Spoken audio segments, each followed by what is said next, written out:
하나님의 말씀 누가복음 1장 18절에서 20절, 34절에서 38절, 그 다음에 41절에서 46절까지 부분 우리가 읽을게요. 우리가 한 목소리로 읽겠습니다. 시작. 사가랴가 천사에게 이르되 내가 이것을 어떻게 알리오? 내가 늙고 아내도 나이가 많으니이다. 천사가 대답하여 이르되 나는 하나님 앞에 서 있는 가브리엘이라. 이 좋은 소식을 전하여 내게 말하라고 보내심을 받았노라. 보라, 이 일이 되는 날까지 네가 말 못하는 자가 되어 능히 말을 못하리니 이는 네가 내 말을 믿지 아니하모니와 때가 이르면 내 말이 이루어지리라 하더라. 그 다음 34절에서 38절까지 마리아가 천사에게 말하되 나는 남자를 알지 못하니 어찌 일이 있으리이까? 천사가 대답하여 이르되 성령이 내게 임하시고 지극히 높으신 이의 능력이 너를 덮으시니니 이러므로 나실 바 거룩한 이는 하나님의 아들이라 일컬어지리라. 보라, 내 친족 엘리사벳도 늙어서 아들을 배었느니라. 본래 임신하지 못한다고 알려진 이가 이미 6달이 되었나니 대저 하나님의 모든 말씀은 능하지 못하심이 없느니라. 마리아가 이르되 주의 여종이니 말씀대로 내게 이루어지이다 하매 천사가 떠나가니라. 그 다음에 41절부터 46절까지 엘리사벳이 마리아가 문안함을 들으매 아이가 복중에서 뛰노는지라. 엘리사벳이 성령의 충만함을 받아 큰 소리로 불러 이르되 여자 중에 내가 복이 있으며 내 태중의 아이도 복이 있도다. 내 주의 어머니가 내게 나오니 이 어찌된 일인가? 보라, 내 문안하는 소리가 내 귀에 들릴 때에 아이가 내 복중에서 기쁨으로 뛰놀았도다. 주께서 하신 말씀이 반드시 이루어지리라 라고 믿는 그 여자에게 복이 있도다. 마리아가 이르되 내 영혼이 주를 찬양하며. 아멘. 사람들이 보통 가장 기뻐하는 일, 여러 가지가 있겠지만 사실 보통 일반적으로 사람들에게 가장 큰 기쁨은 내가 아기를 낳았을 때 그 행복은 어떤 행복보다 비교할 수가 없죠. 그래서 부모들은 특히 엄마들이 자기 애 어렸을 때 그 모습은 잊지를 못하잖아요. 이미 뱃속에서 10개월 동안 그 애가 커가는 것을 느끼고 그 심장 소리를 느끼고 애가 발길질 하는 걸 느끼고 그 애가 그것을 10개월 동안 뱃속에서 느끼기 때문에 이 아이는 거의 어머니의 분신이라고 해도 믿기지 않을 정도로 어머니하고 이게 생명이 연결된 그런 존재들입니다. 그래서 보통 연애를 할 때는 뭐 옛날엔 어떤지는 모르겠지만 지금 시대에 연애를 하면서 이 남자가 여자가 사랑에 빠지면은 그 남자를 엄청 사랑하잖아요. 서로 여자를 사랑하고. 근데 아기를 낳는 순간 관심이 완전 바뀌죠. 남자는 일단 두 번째가 되고 일단 여자한테 첫 번째는 그 자녀들이 되는 것입니다. 보통 그렇더라고요.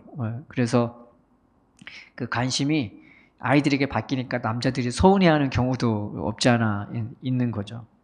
근데 오늘 말씀 중에는 그 새 생명의 기쁨을, 그 새 생명의 은혜를 하나님이 허락해 주신 거죠. 하나는 정말 나이가 많이 든 이제 아기를 가질 수 없는 그런 늙은 할머니 할아버지한테 이 새 생명의 은혜를 베푸셨고요. 하나는 말하자면 지금 시대로 치면 소녀예요. 이게 처녀가 아니고 사실은 이제 이스라엘에서는 아이가 언제 성인식이 되느냐 12살, 13살이 되면은 성인식을 치른단 말이죠. 그래서 하나님 말씀을 이렇게 여기다 받고 새기고 뭐 이렇게 덮을 거 덮으면서 너는 이제 어른이 되었다고 이제 인정하면서 하나님 말씀을 읽고 나누는 사람으로 그렇게 인정을 해 주는 겁니다. 그러니까 오늘 본문에 이 하나님의 말씀을 들었던 마리아도 나이가 그렇게 많지가 않은 거예요. 지금 시대 20대가 아니라 10대라고 생각하면 오히려 더 맞는 겁니다. 그래서 지금도 동구권 유럽 아이들을 보면요. 나이가 되게 젊어 보이거든요. 20살, 21살, 2살 그것밖에 안 되는데 애가 셋넷이에요. 결혼을 정말 일찍 해요. 우리나라는 기겁하죠. 그거 보면 벌써 결혼했다고. 벌써 애가 몇이라고. 근데 그 동구권 유럽 분들은 그렇게 정말 일찍 결혼을 하더라고요. 그런 것처럼 이 시대는 더 빨리 결혼했던 나이고, 그랬던 거죠. 근데 가장 나이가 많은 이 사람들과 가장 나이가 적은 이 소녀에게 하나님이 나타나셔 갖고 새 생명의 기쁨을 허락해 주셨던 것입니다. 이 기쁨이 이들에게 어떤 의미가 있었는지 말씀 나누면서 이것이 우리에게는 어떤 의미가 있는지, 이 새 생명의 기쁨이 얼마나 큰 우리에게 소망이 되고 은혜가 되고 능력이 되는지를 하나씩 하나 살펴보면서 우리가 은혜를 나누고자 합니다. 그래서 오늘 본문의 1장 5절에 보면은 유대왕 헤롯 때 아비야 반년의 제사장 한 사람이 있었으니 이름은 사가랴요 그 아내는 아론의 자손이니 이름은 엘리사벳이라. 사가랴라는 이름은 히브리어로 스가리아라는 뜻이죠. 스가랴서가 있잖아요. 하나님이 기억하신다, 여호와께서 기억하신다라는 그 이름이고, 엘리사벳은 엘르아살, 히브리어로 엘르아살, 여호와께서 도우신다, 하나님이 도우신다, 이제 그런 뜻이 되는 것입니다. 그런데 이 두 부부가 하나님 앞에 의로운 사람이래요. 그러니까 하나님이 보기에도 그 율법과 규례에 흠이 없는, 정말 하나님 사랑하는 그런 사람들인 거예요. 그러니까 율법과 규례를 흠이 없이 섬긴다는 것은 하나님의 은혜를 알고 있다는 거예요. 하나님의 사랑을 알고 있고 그 말씀대로 주위에 있는 사람은 사랑으로 섬기고 도와줄 줄 아는 그런 의로운 사람인 것을 말하는 것입니다. 그런데 한 가지 문제가 있는데, 중요한 것은 아이가 없는 거예요. 그래서 아이가 없는 거는 그 시대에 이게 되게 불행한 거거든요. 그래서 야곱의 두 아내가 있는데 첫째는 레아, 둘째가 라헬이지 않습니까? 근데 레아는 이 남편의 사랑을 잘 받지 못하고요. 그리고 라헬은 남편의 사랑을 독차지하지만 문제는 아이를 못 낳아요. 그런데 어느 게 더 큰 불행일까요? 나중에 처음에는 남편 사랑받으니까 좋았지만 시간이 지나가면 지나갈수록 레아는 그냥 남편하고 잠만 자면 임신을 하는 거예요. 근데 라헬은 아무리 잠을 자도, 아무리 남편의 사랑을 독차지해도 이 임신이 안 되는 거예요. 나중에 시간이 지나가면 지나갈수록 레아의 이치는 이렇게 올라가고요, 라헬은 이렇게 내려가요. 그래서 이 참 남편 사랑 못 받는 것도 불행한 거지만 아이를 못 갖는 것도 이 여자들한테 굉장한 수치심이고 부끄러움이었던 거죠.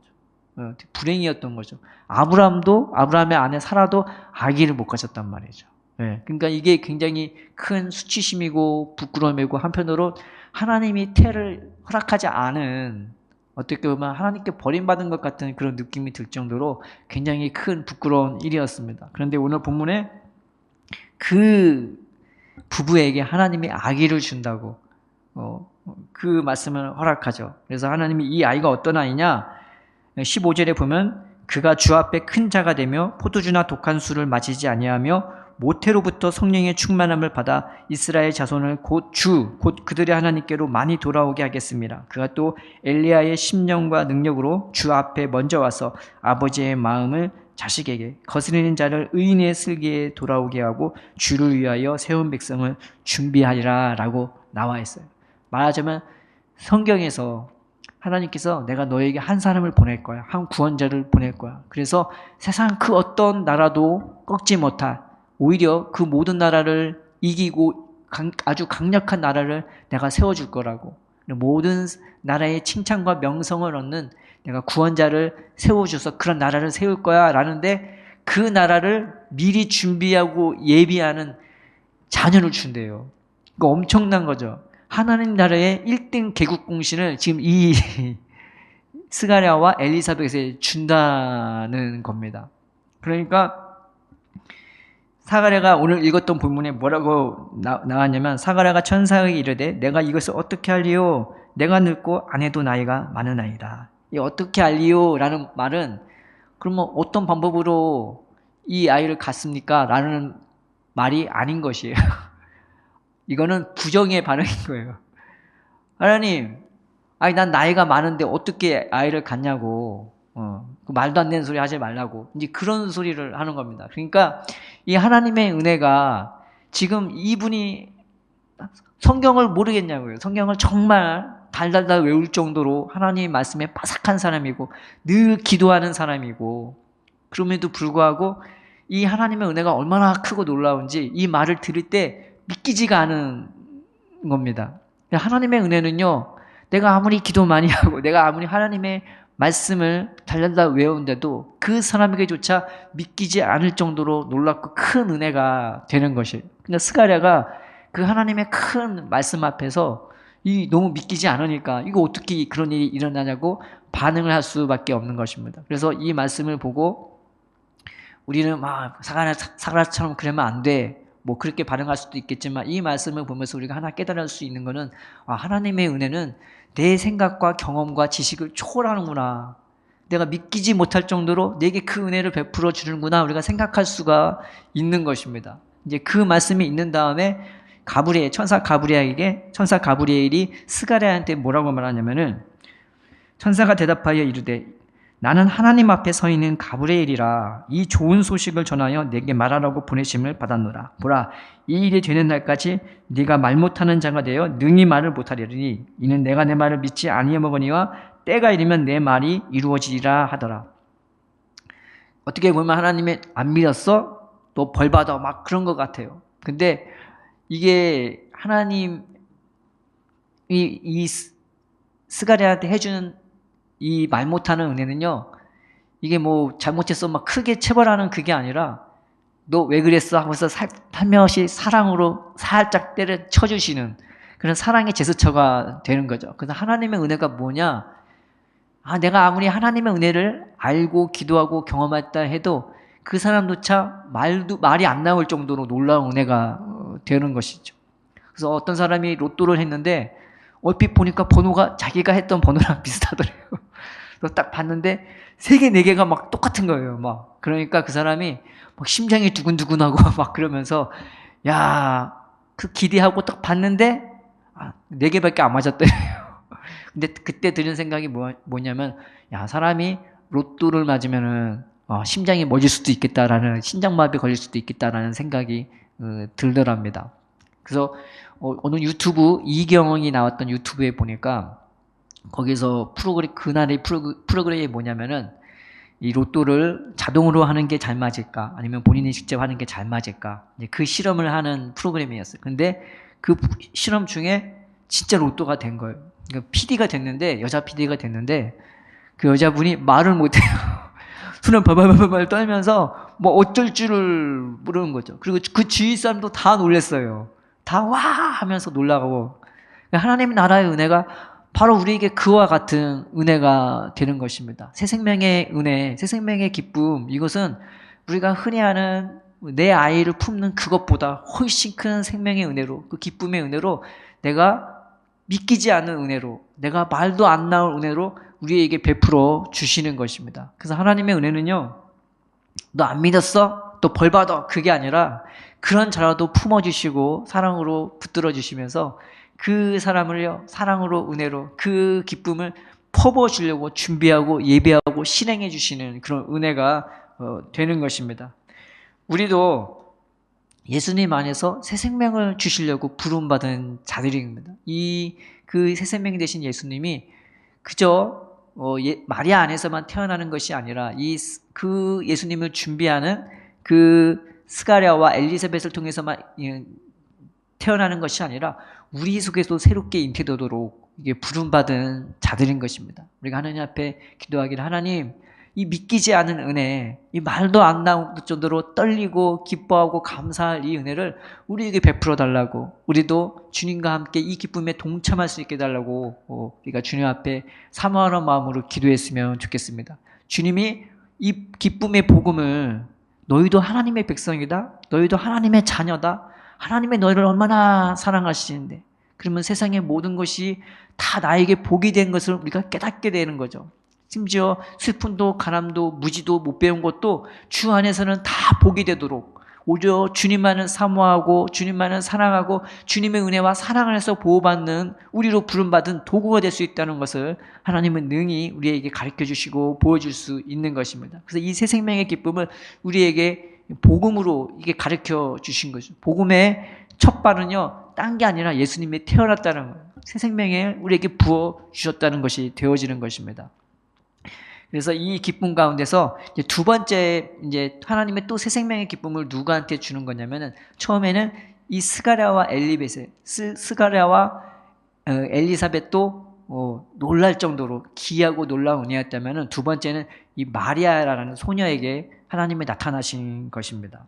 그런데 이 마리아가 사는 지역은요, 그 시대에 왕족이 머무르는 그런 도시였습니다. 나사렛이죠. 그런데 이 나사렛이라는 동네에 왜 왕족이 머무냐? 로마인들이 그 씨를 말리려고요, 일부러 그쪽에다가 왕족들을 몰아넣는 거예요. 그러면은 거기다 대고 좋은 직업을 주지를 않아요. 안 좋은 직업을 주고, 그리고 그들이 스스로 힘을 가지지 못하도록 거기다 그냥 감옥같이 가둬두는 그런 지역이 되는 것입니다. 그러니까 그 지역이요, 굉장히 가난하고 세상적으로 봤을 때는 정말 형편없는, 그래서 사람들이 그 왕족을 봤을 때 절망할 수밖에 없는 거예요.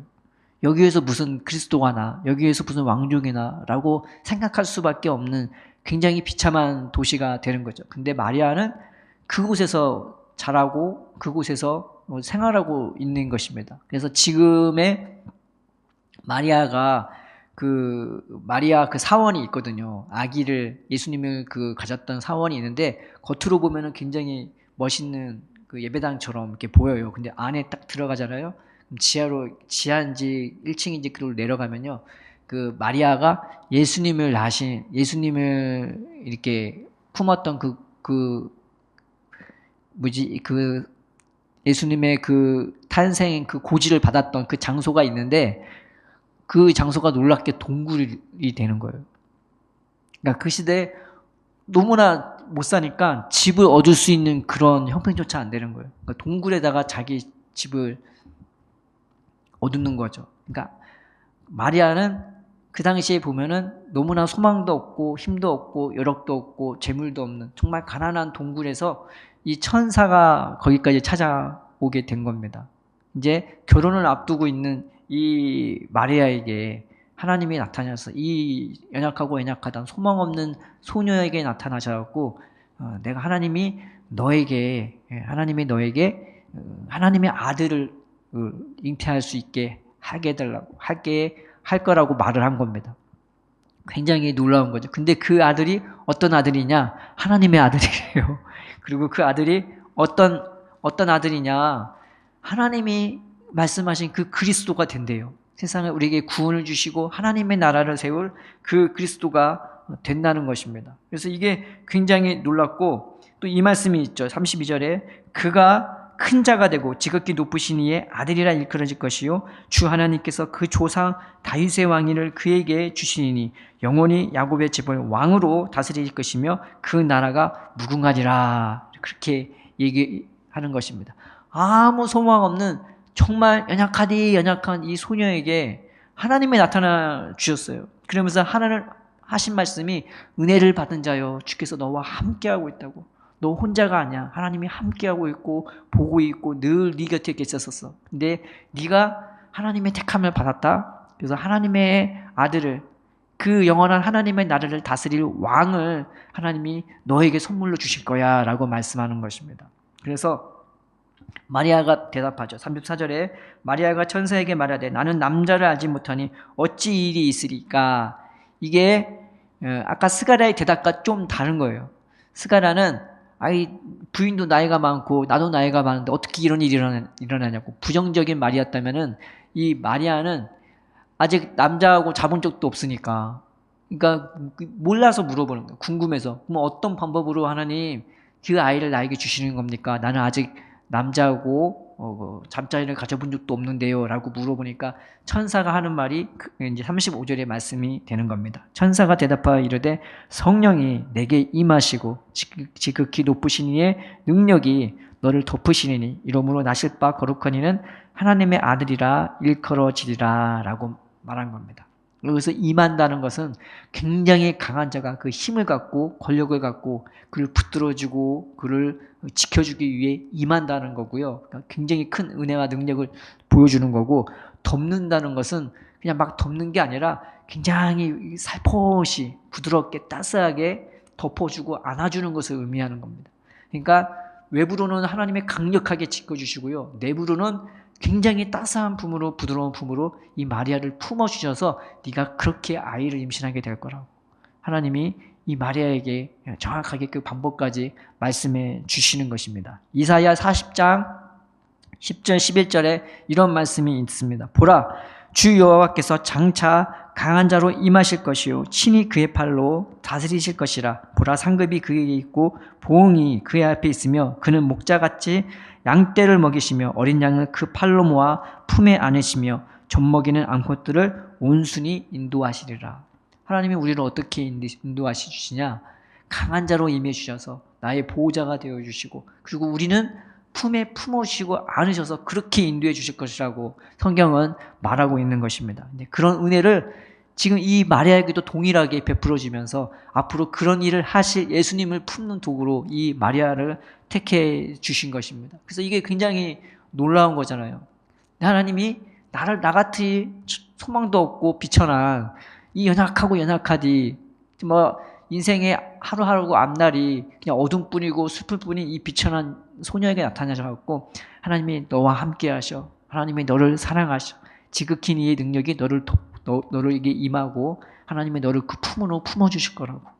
그래서 그 아들을 통해서 하나님이 당신이 세우고자 하는 하나님의 나라를 세워나갈 거라고 놀라운 말씀을 주셨습니다. 그러니까 이게 믿기지가 않잖아요. 지금 내 주제에 지금 내 형편에 내가 무슨 힘이 있다고, 지혜가 있다고, 능력이 있다고, 또 자녀를 가져오고 내가 어떻게 그 아이를 그렇게 키워요. 지금 능력도 안 되는데. 그런데 그런 말씀을 하나님이 해 주시는 것입니다. 그래서 이 마리아가 이제 어떻게 반응하느냐. 마리아가 이르되 주의 여종이오니 말씀대로 내게 이루어지이다 하고 38절에 말하고 있는 것입니다. 하나님의 은혜는 뭐냐?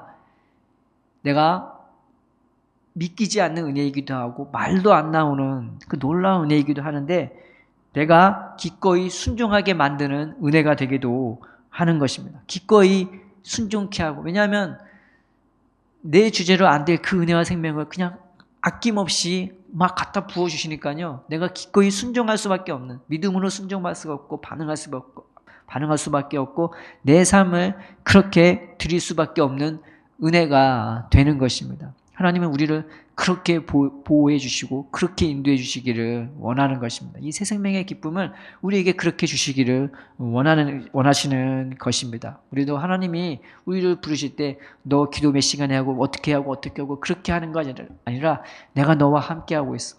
너는 나의 은혜를 받은 자야. 내가 너에게 강한 자로 임하고 내가 너를 품에 품고 내가 너를 그 하나님의 나라에 합당한 그 예수님을 품는 도구로 내가 너를 선택했어 라고 우리를 부르시고 있는 것입니다. 오늘 하루하루 살면서 하나님 나에게 이 말씀으로 하나님 내게 이루어지리다 기꺼이 순종할 수 있는 은혜를 되게 해달라고. 내가 하는 게 아니라 하나님이 내게 임해 주신대요. 하나님이 그렇게 나를 품어 주신대요. 내가 그렇게 하는 게 아니라 나는 그냥 그렇게 믿고 드리는 것밖에 없는 것입니다. 그 하나님을 바라보면서 그 품에 거하면서 그 강한 능력 안에 보호하면서 내 몸을 드리는 것밖에 기꺼이 이루어지다 하고 믿음으로 기쁨으로 순종하는 우리가 되기를 주님의 이름으로 축원드립니다. 그래서 또 이 소식을 듣고 네 친족 엘리사벳도 이제 임신한 지 6개월이 지났다고. 이 말을 듣고 마리아가 자기 친족을 따라갑니다. 마리아는 어디서 살았냐? 나사렛에서 살고요. 그리고 이 엘리사벳은 어디냐? 유대 산골이에요.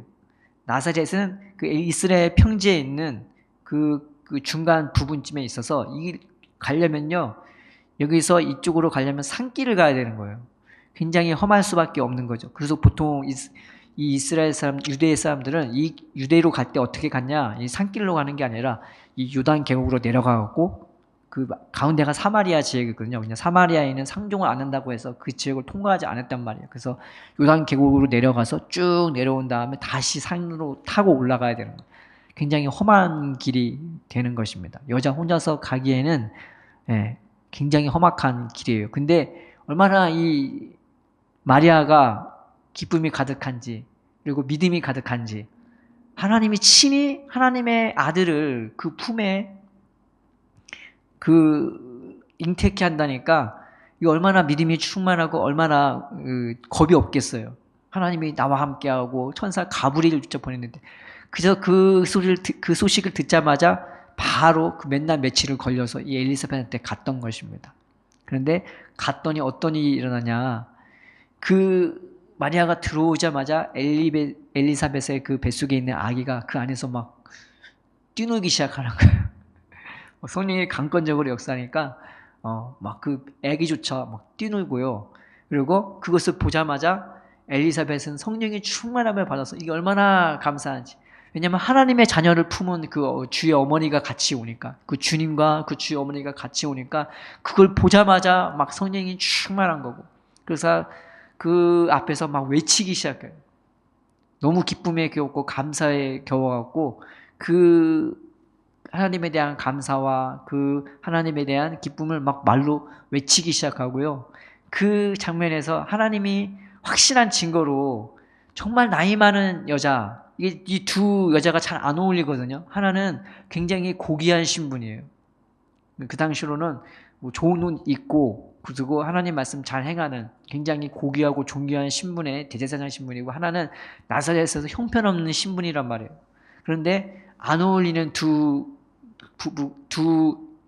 그 할머니와 이 소녀가요, 그 새 생명의 기쁨 가운데 서로 하나가 되어지는 장면인 거죠. 그리고 하나는 나이가 많고 하나는 나이가 정말 소녀 같은, 할머니라고 불러도 할 말 없는 그런 두 여자가 새 생명의 기쁨 가운데 서로 하나가 되면서, 그래서 그걸 보면서 마리아도 찬양을 하고 막 그런 은혜가 이 본문에 나타난 거죠. 하나님의 은혜가 우리를 어떻게 만드냐, 새 생명의 기쁨은 우리를 어떻게 만들어주냐, 나로 하여금 뛰놀게 하고 외치게 하고 찬양케 하는 은혜가 있는 것입니다. 정말 좋으면 흥얼흥얼거리고, 정말 좋으면은 우리가 때로는 아이들 정말 좋아하면은 막 뛰놀잖아요. 막 그 자리에서 뜀박질 하잖아요. 너무 좋은 것처럼.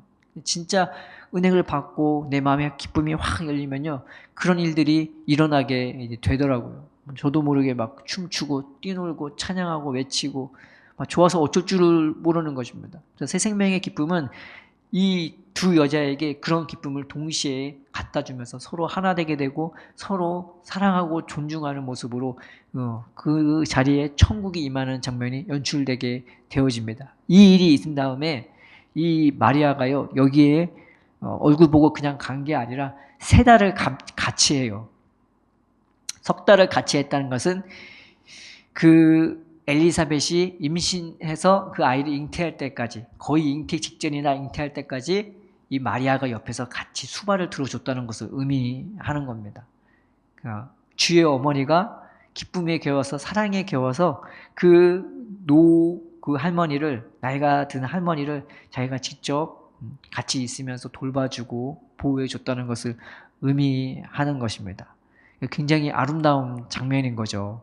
그래서 하나님의 기쁨이, 생명의 기쁨이 이렇게 막 임하니까 그렇게 말로 안 나오는 놀라운 은혜를 받자마자 이들에게서 부끄러움과 수치는 다 사라지고, 그 가난함의 그런 수치도 다 사라지고 그냥 기쁨밖에 없는 삶으로 변모되어진 것입니다. 비록 삶의 환경은 바뀐 거 없거든요. 그런데 하나님이 함께하고 하나님의 은혜로 새 생명이 인기되니까 이런 놀라운 일들이 이들의 삶 가운데 나타난 것입니다. 하나님이 우리를 부르시고 우리에게 새 생명을 주시는 은혜는 바로 이런 것들을 우리에게 주시고 싶은 것입니다. 믿기지 않는 은혜, 말도 안 나오는 그런 은혜, 기꺼이, 너무나 이게 감지덕지한 은혜니까 기꺼이 나를 순종케 하는, 자기 몸을 드릴 수 있는 은혜, 뛰놀 수 있는 은혜, 외칠 수 있는 은혜, 그리고 찬양할 수 있는 은혜.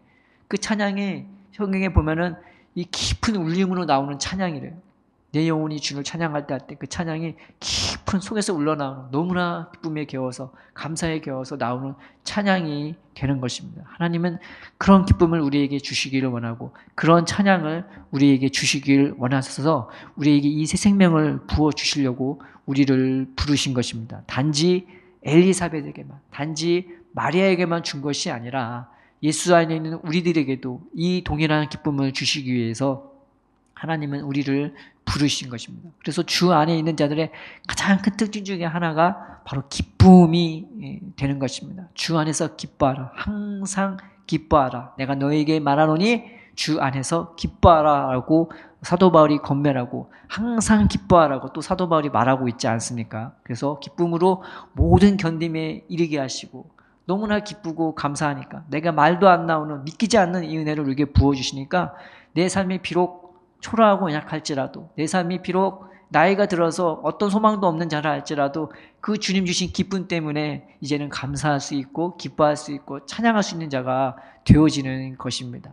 그래서 이 은혜를 부어주시기에 이 성탄절날 하나님 우리에게도 이 새 생명을 부어달라고 하나님 나에게도 주님이 먼 곳에 계신 것이 아니라 우리 안에서 새롭게 잉태되어지고 내 곁에 계셔서 나와 함께 하셔서 저 계신 하늘나라에서 가까이 우리로 오라고 부르시는 그 하나님을 우리가 보면서 우리가 날마다 새 생명으로 거듭나게 되게 해달라고 우리가 주님 앞에 기도했으면 좋겠습니다. 예수님은 니고데모에게 말씀하셨죠. 니고데모는 그 당시 바리새인 중에 직급이 높은 사람이었어.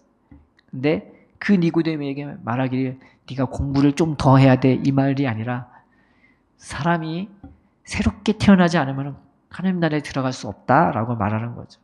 그 새 생명의 기쁨을 하나님은 이 니고데모에게 허락해 주신 것이죠. 하나님은 그 기쁨으로 우리를 새롭게 태어나게 하셔서 물과 성령으로 거듭나게 해서 우리를 그 나라에 들어가게끔 인도해 주시는 것입니다. 딴 걸로 거듭나는 것이 아니라 그렇게 나를 사랑하시고 그렇게 나를 아끼시고 그렇게 나에게 은혜를 베풀어 주셔서 그 날마다 새롭게 태어나는 그 기쁨으로 우리를 인도해 주시기를 원하는 것입니다. 그래서 우리가 복음에 기쁨이 없이는요 무슨 십자가도 없는 거예요. 우리는 십자가를 무조건 내가 짊어져야 되고 뭘 해야 되고 라고 생각하는데 십자가는 보면은 맨 나중이에요.